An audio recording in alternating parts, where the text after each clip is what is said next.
గోవుల తరలింపు జంతువధ వివాదాలతో మెదక్ టౌన్ లో ఉద్రిక్తత నెలకొంది. శనివారం రాత్రి జరిగిన గొడవలు ఆదివారం బంద్ రూపం దాల్చాయి. అవి మరింత రాజుకోకుండా చేయడానికి స్పెషల్ టీమ్స్ రంగంలోకి దిగాయి.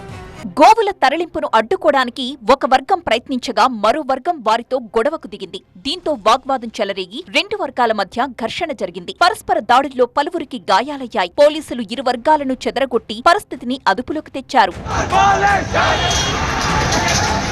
గోవుల తరలింపు జంతువధపై రెండు వర్గాల మధ్య ఘర్షణ జరగడంతో మెదక్ పట్టణ బంద్ కు బీజేపీ పిలుపునిచ్చింది. దీంతో వర్తక వాణిజ్య సముదాయాలు స్వచ్ఛందంగా మూసేశారు. ఘర్షణల నేపథ్యంలో మెదక్ లో భారీగా పోలీసులు మోహరించారు. మెదక్ పట్టణానికి అదనపు బలగాలను తరలించి ప్రధాన కూడళ్లలో మోహరించారు. ఐజీ రంగనాథ్ స్వయంగా భద్రత పర్యవేక్షించారు. ఎక్కడికక్కడ పోలీస్ పికెట్లు ఏర్పాటు చేశారు. అల్లర్ల నేపథ్యంలో మెదక్ లో పర్యటించారు multi zone IG Ranganath. Medak పట్టణం మండల వ్యాప్తంగా 144 సెక్షన్ కొనసాగుతోంది. ఎవరైనా అల్లర్లకు పాల్పడితే కఠిన చర్యలు తీసుకుంటామని అన్నారు. గొడవకు కారణమైన రెండు వర్గాల్లోని 45 మందిని గుర్తించామన్నారు ఐజీ. హింసకు పాల్పడితే కేసులు పెడతామంటూ హెచ్చరించారు. నిందితులు ఏ పార్టీకి చెందిన వాళ్లైనా వదిలే ప్రసక్తే లేదన్నారాయన. పశువులు తరలిస్తున్నట్టుగా సమాచారం ఉంటే మాత్రం పోలీసులకు తెలపాలని సూచించారు. వాళ్ళు బీజేపీ అయినా లేకపోతే కాంగ్రెస్ అయినా టీఆర్ఎస్ అయినా ఎంఐఎం అయినా ఎవరి వదిలేదు ఉండదు. దీంట్లో తప్పు ఉంటే తప్పే, అంతే స్ట్రిక్ట్ ఉంటుందన్నమాట. సో దీన్ని చాలా స్పష్టంగా చెప్పదలుచుకున్నాం. ఓకే, కొంత వెరసి ఏంటంటే ఫస్ట్ వీళ్ళు అరెస్ట్ అయినారు, కాసేపు వీళ్ళు డిలే అవ్వచ్చు. డిలే అవ్వడంతో వీళ్ళని వదిలేది ఏమి ఉండదు. దానికోసం స్పెషల్ అయిన టీమ్స్ పెడతాము. స్పష్టంగా దాన్ని ఎఫెక్టివ్గా దీనికి బాధ్యులైన వాళ్ళని బుక్ చేసే కార్యక్రమం జరుగుతుంది. మరొకవైపు మెదక్ దాడిలో గాయపడిన వారిని పరామర్శించారు BJP MLA Raja Singh. Miyapur hospital కు వెళ్లిన రాజాసింగ్ అండగా ఉంటామని బాధితులకు భరోసా ఇచ్చారు. ఇక మెదక్ ఘటనపై కేంద్ర హోంశాఖ సహాయ మంత్రి బండి సంజయ్ ఆరా తీశారు. పోలీసు ఉన్నతాధికారులకు ఫోన్ చేసిన ఆయన శాంతి భద్రతల్ని కాపాడడానికి కఠిన చర్యలు తీసుకోవాలని సూచించారు. అదే సమయంలో అమాయకులపై అక్రమ కేసులు పెట్టకుండా నిష్పక్షపాతంగా వ్యవహరించాలని కోరారు. దాడిలో గాయపడి ఆసుపత్రిలో చికిత్స పొందుతున్న బీజేవైఎం నేత అరుణ్ని కాంగ్రెస్ నేత మైనంపల్లి హనుమంతరావు, మెదక్ కాంగ్రెస్ ఎమ్మెల్యే మైనంపల్లి రోహిత్ పరామర్శించారు. ఇక మెదక్ ఎంపీ బీజేపీ నేత రఘునందన్ కూడా ఆసుపత్రిలో చికిత్స పొందుతున్న బీజేపీ నేతల్ని పరామర్శించారు. మెదక్ లో ప్రస్తుత పరిస్థితి గురించి మా ప్రతినిధి శివతేజ మరిన్ని వివరాలు అందిస్తారు.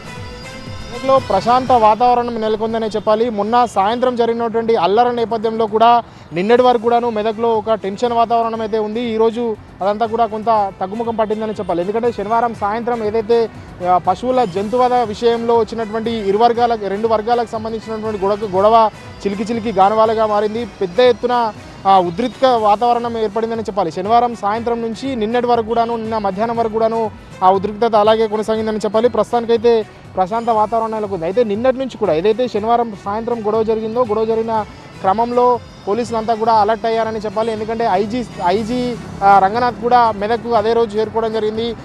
నిన్నటి వరకు కూడాను ఐజీ ఇక్కడే ఉండడం జరిగింది. ఇక్కడే ఉంటూ ఏదైతే గొడవలకు సంబంధించినటువంటి అన్నింటినీ కూడా సద్దుమణిగే ప్రయత్నం అయితే చేశారు. అయితే ఇప్పటికే 9 కేసులు నమోదు చేశారు. దాదాపు 42 మందిని ఇప్పటికైతే ఈ అల్లర్లో పాల్గొన్నట్టుగా గుర్తించారు. ఇప్పటికే 3 కేసులు కూడా నమోదయ్యాయని చెప్పాలి. అయితే మరోవైపు ఈరోజు మాత్రం బక్రీద్ సందర్భంగా పెద్ద ఎత్తున పోలీసులు బందోబస్తును ఏర్పాటు చేశారు. మెదక్లో సంబంధించి ప్రధాన కూడళ్ళు ఏవైతే ఉంటాయో ప్రధాన కూడల్లో పోలీస్ పికెటింగ్లను ఏర్పాటు చేశారు. రామ్దాస్ చౌరస్తా కావచ్చు, చర్చ్ కావచ్చు, ఇట్లాంటి ప్రాంతాల్లో మెదక్ టౌన్కు సంబంధించి ఏదైతే ప్రధాన కూడళ్ళు ఉంటాయో ఆ ప్రధాన కూడల్లో పోలీసులు అయితే పికెటింగ్ నిర్వహిస్తున్నారని చెప్పాలి. నిన్న రాత్రి కూడా ఏదైతే మెదక్ టౌన్లో పోచమ్మ బోనాల పండుగ కూడా నిర్వహించారు. దీన్ని కూడా జాగ్రత్తగా నిర్వహించారు. ఎట్లాంటి గొడవలు కాకుండా పోలీసులు అయితే బందోబస్తు ఏర్పాటు చేశారని చెప్పాలి. అయితే ఈరోజు కూడా బక్రీద్ ఉన్న నేపథ్యంలో ఎట్లాంటి గొడవలు జరగకుండా పోలీసులు అయితే గట్టి బందోబస్తును ఏర్పాటు చేశారు. సో 144 సెక్షన్ మాత్రం మెదక్ జిల్లా వ్యాప్తంగా అమల్లో ఉందనే చెప్పాలి. ఎట్లాంటి గొడవలు చేసుకోవద్దంటూ కూడా పోలీసులు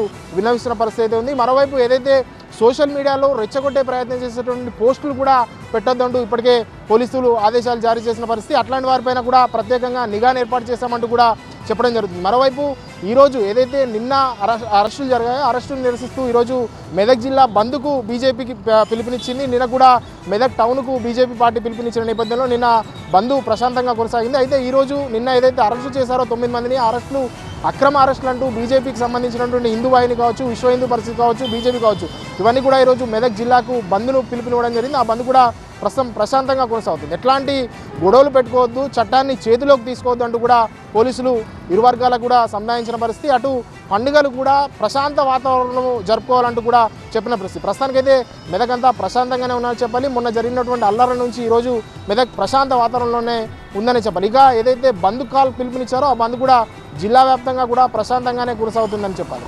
ఓటు స్టూడియో.